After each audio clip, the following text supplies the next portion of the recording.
This episode is brought to you by CarterComics.com. It is your one-stop shop for all comic needs, whether they be graded or raw. Carter Comics has got it all. All you gotta do is go to CarterComics.com, use the discount code FREAKNET, FREAKNET. You'll save 10% plus free shipping on your entire order. Again, CarterComics.com, one-stop shop for all comic needs.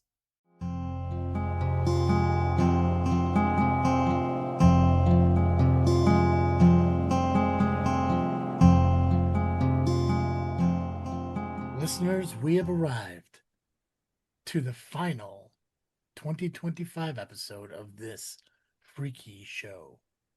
I'm your host, Travesty. And I'm the Freak Joe. I'm gonna turn this off. I don't need this. I want darkness. I need darkness. This is the last episode of the freaky store. This freaky show of 2025. I want complete darkness because this is probably gonna be the darkest episode of this freaky show. We played a lot of games through the month of October. We were trying to fool Freak Joe on haunted places. We tried to fool him on serial killers. We got his opinion on some movies coming next year. But the one thing we didn't actually do yet this year is talk about Halloween itself. And since this episode is being released on Halloween, and I want to keep my promise, we're going to talk about the history of Halloween. We're going to talk a little bit about fun facts about Halloween, how different cultures celebrate Halloween. And before we dive into the final freaky tales, I'm going to talk about I'm going to talk about some murderers that used to work at the Sears Logistics where I used to work. Yeah. Somehow I keep forgetting in between episodes. Yeah. Well, and it's valid because I promise a lot of things and never deliver on them. I will say to make a correction in case I misspoke before. One of these people, so there's two people. One committed the crime and was arrested before I even got there. The other one worked there as I did and was actually only arrested a few years ago for a crime that he committed in the 80s. So while I was working there, this crime existed. So, so I want to start out talking about the origins of Halloween. Halloween started more than 2,000 years ago with the Celtic festival of Samhain. It marked the end of the harvest and the start of winter, the dark half of the year. The Celts believed that on October 31st, the line between life and death blurred. They lit bones, wore disguises, and prayed the spirits would pass them by. The Romans later folded into their own festivals for the dead. The church renamed it All Hallow Eve, and centuries later, we call it Halloween. From fire to fear to candy to costumes, but the ghost never really left. I'm trying to script some things, so I hope it comes out cool. Nice. Yeah, it sounds great. Yeah, let me think. Halloween around the world. Let's take a haunted trip around the world, Joe. Obviously, we'll start with U.S. and Canada. Haunted houses, trick-or-treaters, and roughly $10 billion spent each year on Halloween itself. Wild. In Ireland and Scotland, bonfires and snap-apple games, where it all began. Obviously, gotta talk a little bit about that area. Mexico, Dia de los Muertos, celebration of memory and color. Shibuya's in Japan, Shibuya's legendary Halloween street parade. In Germany, they have knives hidden so spirits can't hurt themselves. In the Philippines, they have the Pangang Alulua. Let me say that. Pangang Alulua, caroling for souls. Italy and France got candles by day, masquerades by night. China, they have the Hungry Ghost Festival. In Romania, Halloween inside Bran Castle, Dracula's domain. Different countries, same idea. A night to dance with the dark. Nice. So let me share some freaky Halloween facts here with you. Please. Jack-o'-lanterns were first carved from turnips. I think we talked about that before. Fun fact for those out there who don't know that, which means wise woman in Old English. I mentioned this earlier. Americans do drop Turnip 10 nose or billion. jack-o'-lantern? What's up? Turnip means wise woman, and Witch means wise woman in oh, Old witch English. does. Yeah. Sorry, Oh, you're good. I heard Uh, WHICH, not WITCH.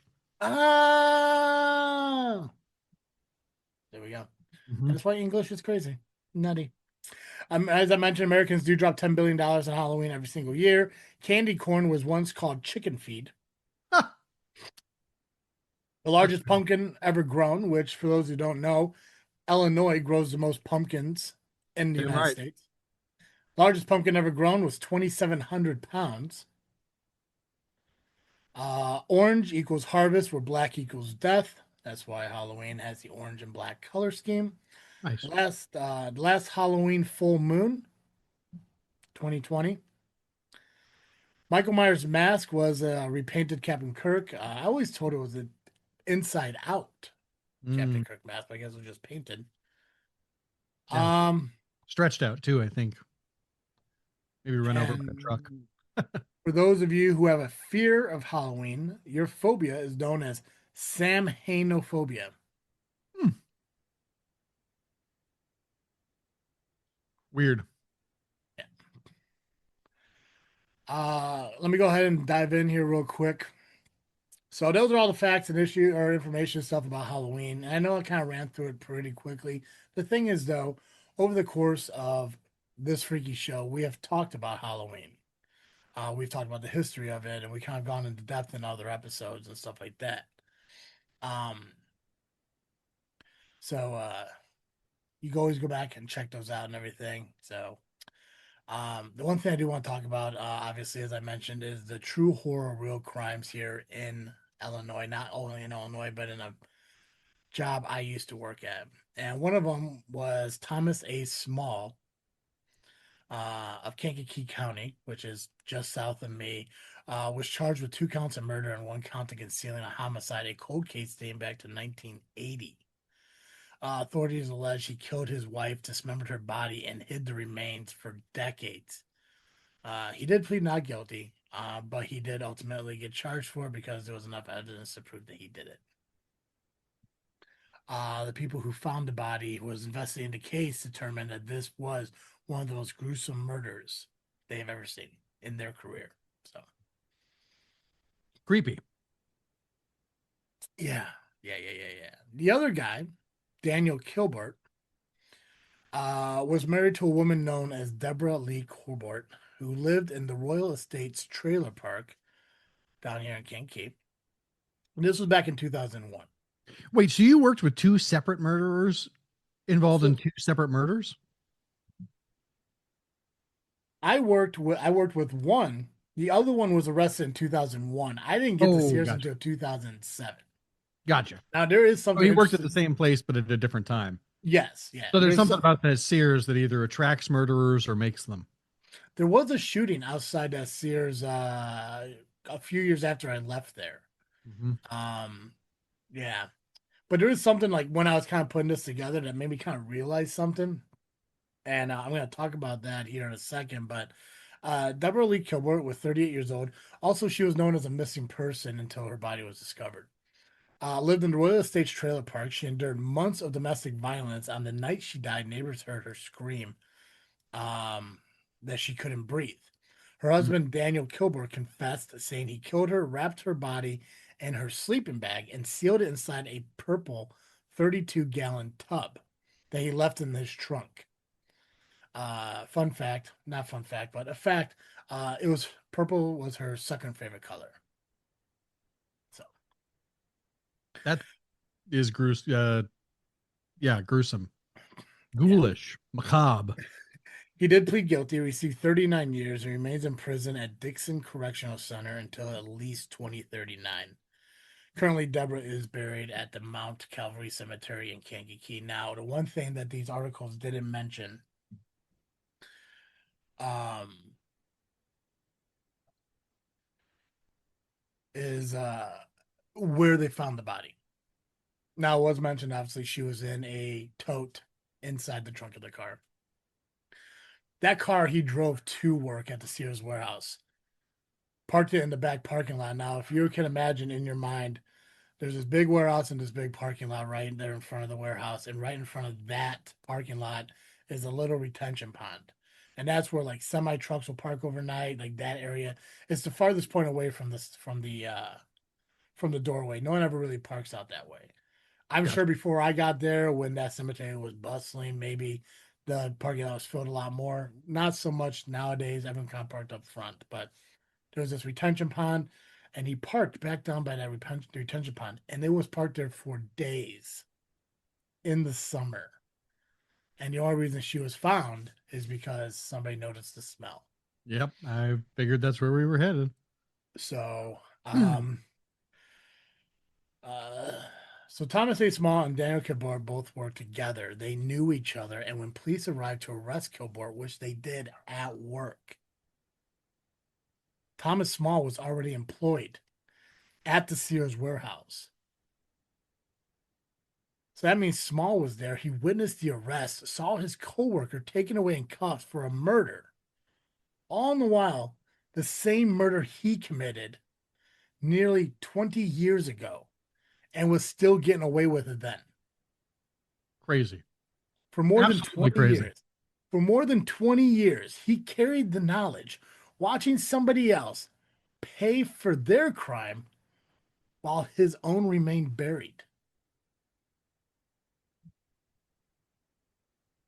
And honestly, like for anything, I mean, that's how you make it 20 years without getting caught, I guess. right? Like I could imagine like his mind, I'm sure while Kilbort was being walked out of the warehouse in handcuffs and people realizing what happened, I'm sure in his mind he's probably thinking, "You fool," Mhm. you Mhm. know. Exterior wise, he's probably like, "Oh my god, I can't believe that What kind happened of to me." idiot brings the body to work where you Right, can smell it? right. Small from what I gathered was when he dismembered his wife, uh, he scattered her in. I think there were bags in like the creek or stuff like out like towns over. Like he planned this all out. Obviously, Kabor was it looked like a crime of passion. But it was just like realized like when I was sitting there and I was talking to my former coworker about like because I told her like back in September I think or maybe even August I was like, hey, I think I want to talk about the Kabort guy that's or I want to talk about the guy who killed his wife from Sears. I just can't remember his name. And she's like, oh, you're talking about Thomas Smalls, and then she sent me the article. I was like, no, not this guy, but I remember this guy. No, I'm talking about the other guy who has his wife in the trunk, and so we started talking about both of them and everything, and it never dawned on me until I was putting this all together that these two people were working together Crazy. for for for at least 3 to 4 days. There were two husbands who murdered their wives working in the same building at the same time. Nuts. Nuts. It's a it's a weird thing to think about. It's a very weird thing to think about. Um, And that's just the guys who actively murdered their wives, not the ones who killed their spirits. Ark. Sorry. no, I like it. God, that was that's really dark, man. That's Yeah, crazy. that's the thing, dude. Like when I kept thinking about it, like, holy shit, like Kabor was arrested in 2001. Small started working there in the 90s. They didn't work in the same department, but I mean everyone knows each other there. Sure. But nobody knew about Small until a few years ago when he got arrested.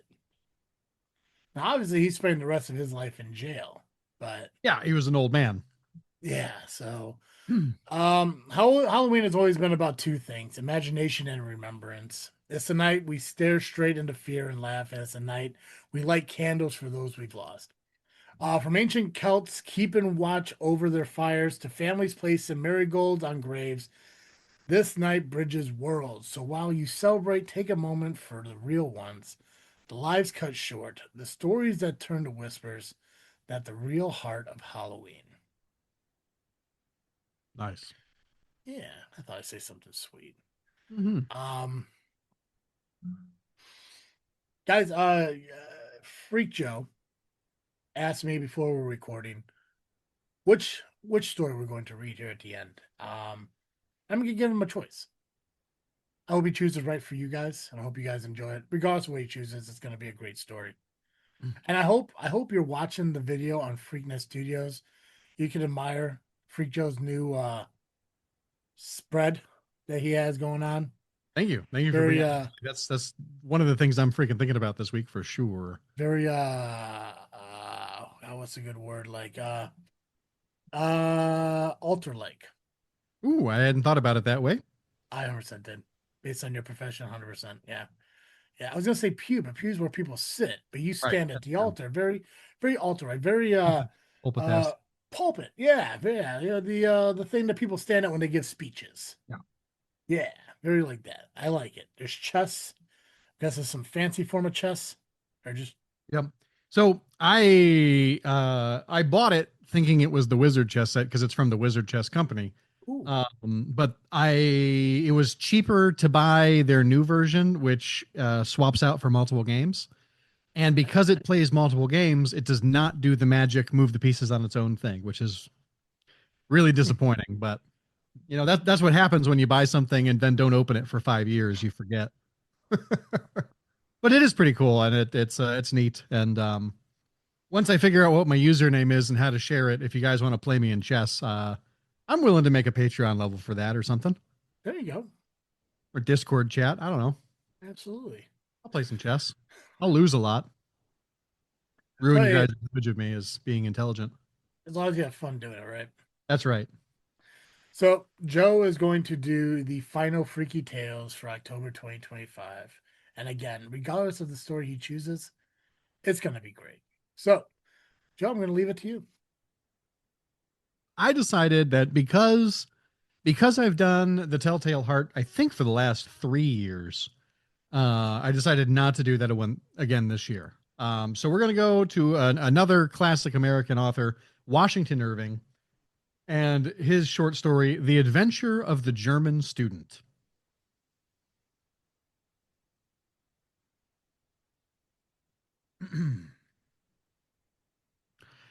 On a stormy night, in the tempestuous times of the French Revolution, a young German was returning to his lodgings at a late hour across the old part of Paris. The lightning gleamed and the loud claps of thunder rattled through the lofty, narrow streets. But I should first tell you something about this young German. Gottfried Wolfgang was a young man of good family. He had studied for some time at Göttingen, but being of a visionary and enthusiastic character, he had wandered into the wild and speculative doctrines which have so often bewildered German students. His secluded life, his intense application, and the singular nature of his studies had an effect on both mind and body. His health was impaired, his imagination diseased. He had been indulging in fanciful speculations on spiritual essences until, like Swedenborg, he had an ideal world of his own around him. He took up a notion, I do not know from what cause, that there was an evil influence hanging over him, an evil genius or spirit seeking to ensnare him and ensure his perdition. Such an idea, working on his melancholy temperament, produced the most gloomy effects. He became haggard and desponding. His friends discovered the mental malady preying upon him and determined that the best cure was a change of scene. He was sent, therefore, to finish his studies amidst the splendors and gaieties of Paris. Wolfgang arrived at Paris at the breaking out of the Revolution. The popular delirium at first caught his enthusiastic mind, and he was captivated by the political and philosophical theories of the day. But the scenes of blood which followed shocked his sensitive nature, disgusted him with society and the world, and made him more than ever a recluse. He shut himself up in a solitary apartment in the Pays Latin, the quarter of students. There, in a gloomy street not far from the monastic walls of the Sorbonne, he pursued his favorite speculations. Sometimes he spent hours together in the great libraries of Paris, those catacombs of departed authors, rummaging among their hoards of dusty and obsolete works in quest of food for his unhealthy appetite. He was, in a manner, a literary ghoul, feeding in the charnel house of decayed literature. Wolfgang, though solitary and recluse, was of an ardent temperament, but for a time it operated merely upon his imagination. He was too shy and ignorant of the world to make any advances to the fair, but he was a passionate admirer of female beauty, and in his lonely chamber would often lose himself in reveries on forms and faces which he had seen, and his fancy would deck out images of loveliness, far surpassing the reality. While his mind was in this excited and sublimated state, a dream produced an extraordinary effect upon him. It was of a female face of transcendent beauty. So strong was the impression made that he dreamt of it again and again. It haunted his thoughts by day, his slumbers by night. In fine, he became passionately enamored of this shadow of a dream. This lasted so long that it became one of those fixed ideas which haunt the minds of melancholy men and are at times mistaken for madness. Such was Gottfried Wolfgang when his situation at the time I mentioned. He was returning home late one stormy night through some of the old and gloomy streets of the Marais, the ancient parts of Paris. The loud claps of thunder rattled among the high houses of the narrow streets. He came to the Place de Grève, the square where public executions are performed. The lightning quivered about the pinnacles of the ancient Hôtel de Ville and shed flickering gleams over the open space in front. As Wolfgang was crossing the square, he shrank back with horror at finding himself close by the guillotine. It was the height of the Reign of Terror, when this dreadful instrument of death stood ever ready, and its scaffold was continually running with the blood of the virtuous and the brave.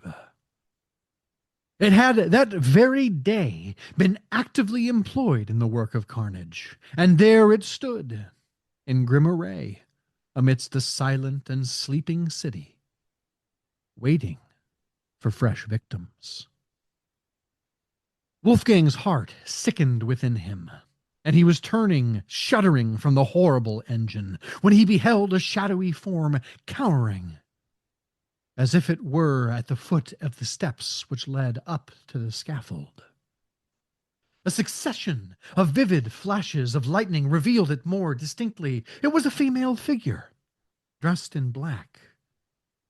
She was seated on one of the lower steps of the scaffold, leaning forward, her face hid in her lap, and her long, disheveled tresses hanging to the ground, streaming with the rain which fell in torrents.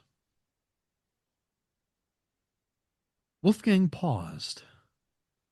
There was something awful in this solitary monument of woe.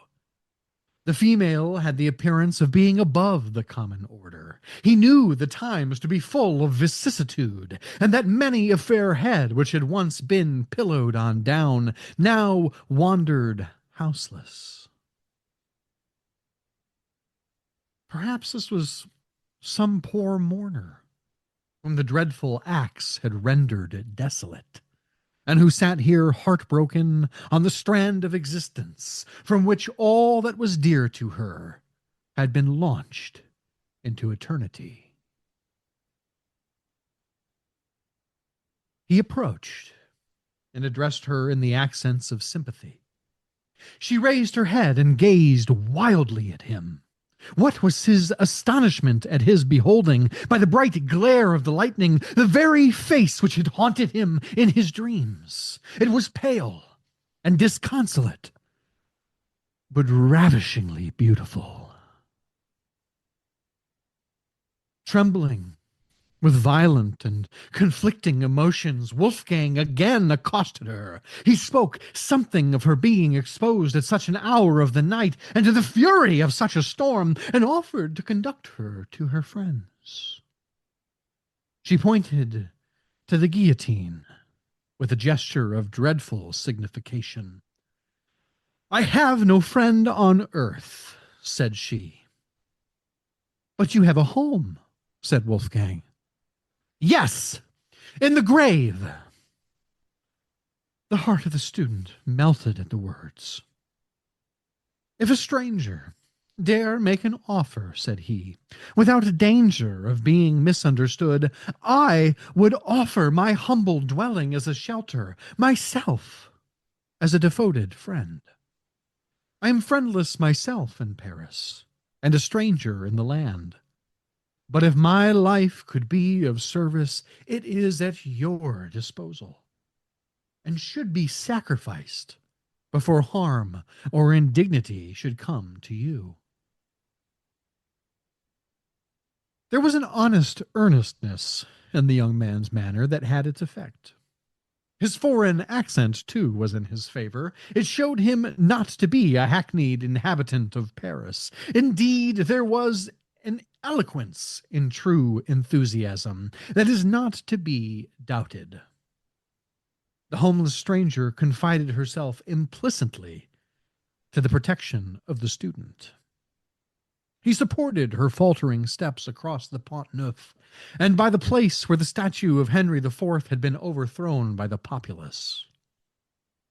The storm had abated, and the thunder rumbled at a distance. All Paris was quiet. That great volcano of human passion slumbered for a while, to gather fresh strength for the next day's eruption.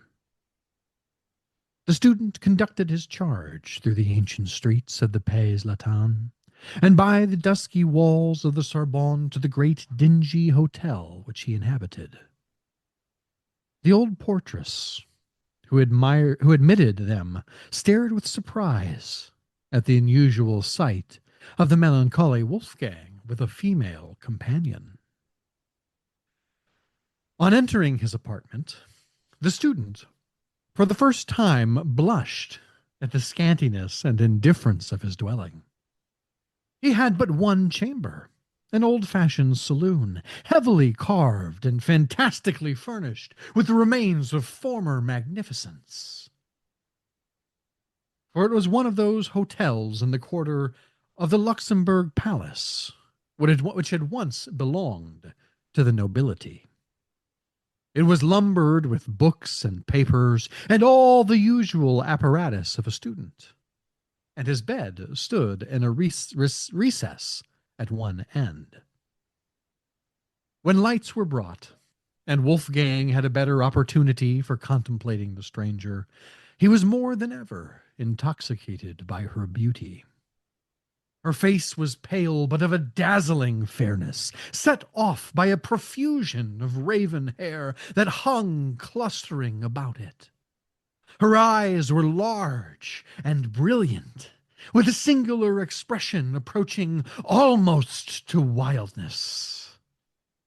As far as her black dress permitted her shape to be seen, it was of perfect symmetry.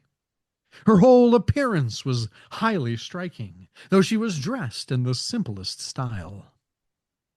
The only thing approaching to an ornament which she wore was a broad black band round her neck, clasped by diamonds. The perplexity now commenced with the student how to dispose of the helpless being thus thrown upon his protection. He thought of abandoning his chamber to her, and seeking shelter for himself elsewhere. Still, he was so fascinated by her charms There seemed to be such a spell upon his thoughts and senses that he could not tear himself from her presence. Her manner, too, was singular and unaccountable. She spoke no more of the guillotine. Her grief had abated. The intentions of the student had first won her confidence, and then, apparently, her heart. She was evidently an enthusiast like himself, and enthusiasts soon understand each other.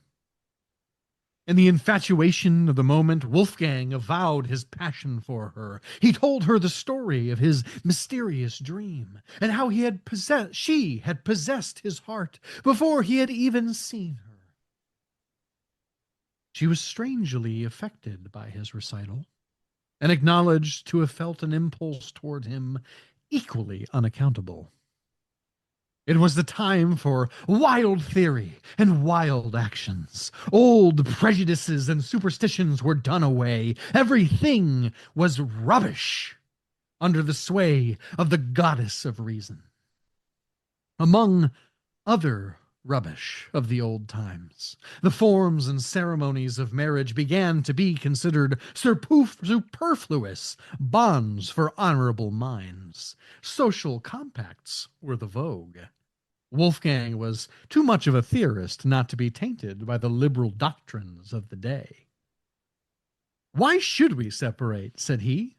"Our hearts are united. In the eye of reason and honor, we are as one. What need is there of sordid forms to bind high souls together?"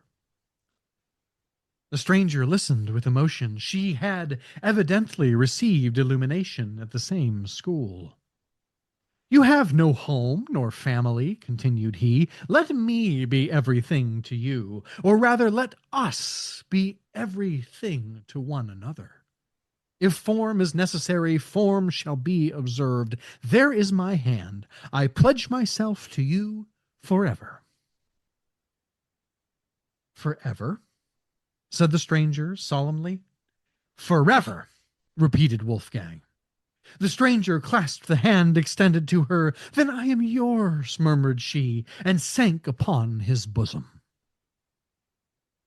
The next morning the student left his bride sleeping and sallied forth at an early hour to seek more spacious apartments suitable to the change in his situation.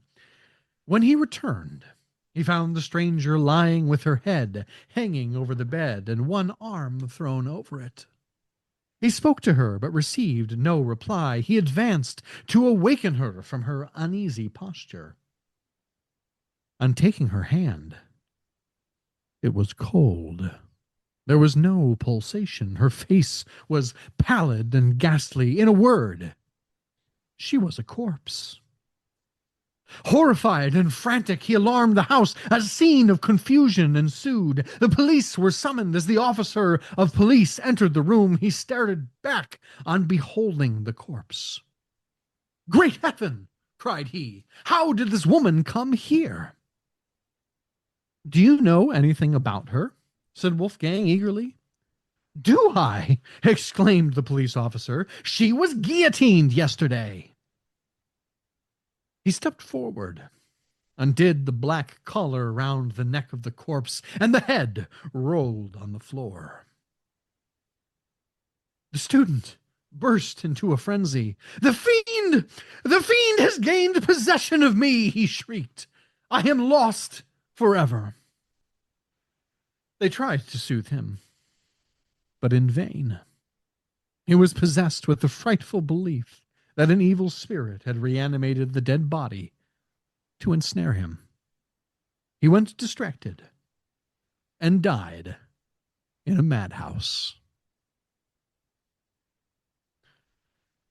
Here, the old gentleman with the haunted head finished his narrative. "And is this really a fact?" said the inquisitive gentleman. "A fact not to be doubted," replied the other. "I had it from the best authority. The student told it me himself. I saw him in a madhouse at Paris."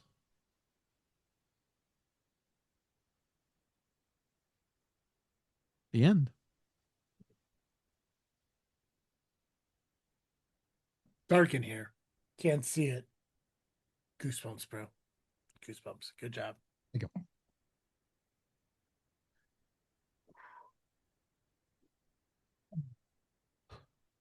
Joe, what you freaking thinking about? I'm freaking thinking about my new setup.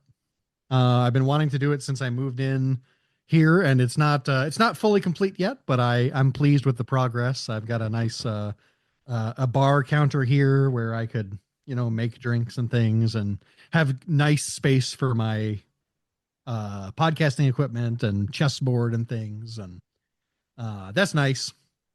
Um, yeah, it feels good to be making some progress. This room has been just kind of a catch-all bit of a Yeah. mess room since we moved here, and the goal is to make it kind of a game room, an entertainment space, and of course keep it a podcasting space as well. So, um, yeah, Nice. that's really what I'm thinking about tonight. Nice. Yeah, what about you? I got several things. I'm gonna try to burn through them here. The first thing that's on my mind, the thing that I'm excited probably the most about, is over the course of the past month, I've been trying to get myself in good standings with the Freemasons. I'm finally doing that in a couple weeks here. I will be making myself right and whole, I guess, with the Freemasons, and I'll Nice. officially be back with them, and keep my promise to a buddy of mine to visit their lodge, and I look forward to be doing that here hopefully soon. The other thing for any of those who are following any Freaknet Studios social media, Facebooks or Instagrams for Freaknet Studios, this freaking show, Freaknet, Just Freaking Wrestling, whatever. You guys may have saw something go out that I put coming soon to Freaknet Studios. Belly Up with Travesty. It's uh it's a show idea I've had for quite some time. I really didn't know what I wanted it to be fully until I finally like kind of knuckled down and like talking with Joe, we're talking about 2026 being more content driven, more YouTube content for you guys, the growth of Freaknet Studios and all that stuff. And Belly Up was one of those things that I've been wanting to do for a couple years now. Again, I just like the name of it. I just didn't know what the concept was going to be. Well, now I decided that how it's going to work, at least for right now, is I'm going to visit back road taverns, dive bars, small town pubs, places like that. The things that don't give the acknowledgement that most like city party club life places get, the off the beaten path kind of places. I'm going to visit those with friends. It's not going to just be Cartoon Joe, which I hope some of those will be with Cartoon Joe, but um, some other friends that I've met along, my life, some from the Lovely Intoxicated Men podcast, a couple friends from my area that I don't get to see a lot. That I say, hey, listen, I want to go to this place. I want to go try it out. Film the content. Do you want to come with? Things like that. Give the history, try the stuff, just learn about these hidden gems out here in the backfields of Illinois, and hopefully even expanding into the Midwest. I'm excited for that. I'm happy with the Iowa content that we developed, and as of today, all episodes are now released and available over on the Freaking Studios YouTube channel. The final episode released today, where Joe and I sit in the Devil's Chair. So make sure you check that out, as well as the other ones that we did. Um, in a couple weeks, I'm going to obviously me and Joe are going to continue our weekly podcast here at This Freaking Show. But there's going to be a bonus episode that I'm going to be doing in a couple weeks, along with my friends Justin and Will, who are part of the Lowly Intoxicated podcast. And Justin wanted to do a podcast with us three for quite some time because he feels that we have a connection and a camaraderie that would just be entertaining. I said, awesome, come on this freaking show. Justin has a project idea in his mind that he's going to pursue, and I'd love to bring him onto the show to talk about it. Will, who's part owner of Rocket Pro Wrestling, that we both, I mean, Justin and I work for it. I want to talk to them because I want to get Will's side of the business and Justin's side of the fan side of the business, and just socialize with them and see how they are. They're just guests. They're not going to be part of this freaking show. So don't worry, Joe. I'm not replacing you. I'm not worried. You're mine till you're 90. Deadpool, Mhm. Wolverine, till you're 90. So I'm hopefully going to have them on. I don't know if it's going to be next week, but also at some point, I'm going to have my friend Nick and his wife on because his wife is interested in starting a podcast up. So a lot of interesting things happening over the next month or so with us, and I'm really happy about it. I'm really happy with the things that we did on this freaky show. I love the fact that we kept committing to it every single year during the month of Halloween. I'm excited for next year when we visit Ohio, amongst obviously the freaky shows that we do next year as well. And obviously, like I mentioned, 2026, huge growth. I like again. I have I have the perception that there's going to be more YouTube content available, and maybe a couple more podcasts as a couple podcasts are leaving Freakness Studios at the end of this year. Hopefully, we grow with new podcasts being created, and not only being created by other people joining Freakness Studios, but being created by Freakness Studios with hosts of their own. I'm really excited for stuff like that. So a lot of ambition for 2026, and it all starts next week as we end this freaky show here and continue on this freaking show into November. Um, Next week is officially 10 years that we've been podcasting, Wow. and I still have no idea what we're gonna do. Yeah, because as far as I can tell, it's just gonna be another day. Um, Plus, next week we're gonna officially start. If you guys remember, in September we drafted some presidents. Starting next week, that bracket is going to be released. The voting is going to start, and we're going to determine once and for all who is the hottest president. Nice. Did Joe pick him? Did I pick him? We won't know until you guys vote and the brackets break down to one left. So, again, I'm excited for everything we're doing here. I'm excited for doing this. I'm excited because I'm going on this journey with my brother. That me and Joe have been doing Mhm. this for a decade, and no matter the life moments that occur that causes hiatuses or pauses, we always find a way to overcome those, get back together, not only survive but thrive. And I can honestly say that I don't think that I would want to do this with anyone else but you. So I thank you for that. Amen. And I know that come 2026, I feel that next year is going to be that year that gets us closest to what we anticipate ourselves to become. And I can just feel it. And nothing against JFW. I love you guys at JFW, but this is what started it all right here. Back in 2015, me, Joe, hell, maybe I'll get a hold of Colin. Maybe we'll get awkward Colin back on the 10-year Oh show, 10-year yeah. anniversary show, you know? I'll shoot him a text, say, hey man, I know you don't like doing it anymore, but it's 10 years next year. It's 10 years next week. You got to come on. You know, maybe I convince him to come on, and who knows, maybe we'll do something with that. I don't know, but it'd be cool if it could happen. But Mhm, anyways, absolutely.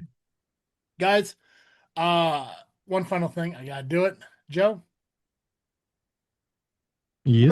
where can they go? If you need more Cartoon Joe, you can find him over at the Geekcast Live podcast at violentpress.com. You can also find us on Facebook, iTunes, Spotify, and Blue Sky by searching Geekcast Live. Excellent. Guys, continue to watch us on the Freaknet Studios YouTube channel. Make sure you subscribe over there, hit the notification bell. Watch the podcast, watch all of our cemetery vlogs, and watch everything else we released. But if you choose to listen, continue to do so over on Apple or Spotify. Just make sure you rate and review while you're there. It helps us out. Follow us on social media. Go over to Discord. Make sure you follow our Freaknet Studios Discord over there. So, guys, as always, I am Travis Dean. And I'm the Freak Joe. And thank you for coming along on this journey of this freaky show. I'm out.